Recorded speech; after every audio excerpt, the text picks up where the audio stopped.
బరువు తగ్గిస్తామంటున్న క్లినిక్లపై నివేదిక ఇవ్వండి. హైదరాబాద్ డిఎంహెచ్ఓ, వైద్య విధాన పరిషత్తులకు వినియోగదారుల కమిషన్ ఆదేశం.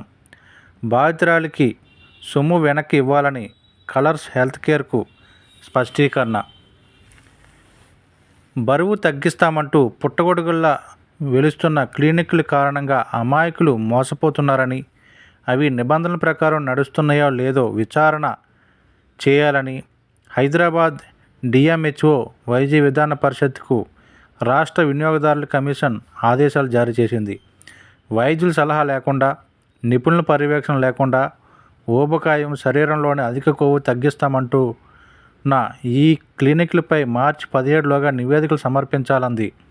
ఎలాంటి సర్టిఫికేట్, లైసెన్స్ లేకుండా బరువు తగ్గిస్తామని హామీ ఇచ్చి విఫలమైనందున వినియోగదారులు చెల్లించిన 1.05 లక్షలను 9% వడ్డీతో పాటు మానసిక వేదనకు గురి చేసినందుకు పరిహారం కింద 50,000, కోర్టు ఖర్చులకు మరో 5,000 చెల్లించాల్సిందేనంటూ హైదరాబాద్ హఫీజ్పేటలోని కలర్స్ హెల్త్కేర్ ప్రైవేట్ లిమిటెడ్కు తేల్చి చెప్పింది.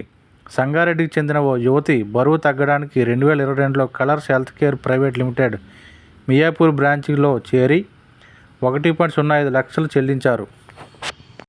చికిత్స తీరు నచ్చకపోవడంతో డబ్బులు తిరిగివ్వాలని కోరగా వారు నిరాకరించడంతో సంగారెడ్డి జిల్లా వినియోగదారుల కమిషన్ను ఆశ్రయించారు. దీనిపై విచారించిన జిల్లా వినియోగదారుల కమిషన్ ఫిర్యాదుదారు చెల్లించిన సొమ్మును వడ్డీతో సహా చెల్లించాలని, 50,000 పరిహారంగా ఇవ్వాలని ఆదేశించింది.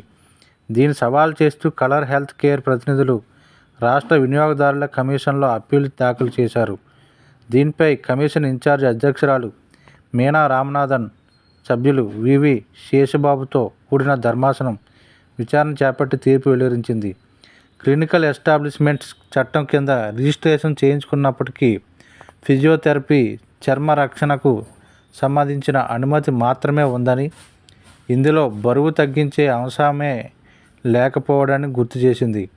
సరైన ధ్రువపత్రాలు లేకుండా ఇలాంటి సంస్థలు నిర్వహించడం సేవాలోపమేనని పేర్కొంటూ కలర్స్ హెల్త్ కేర్ అప్పీల్ను కొట్టివేసింది.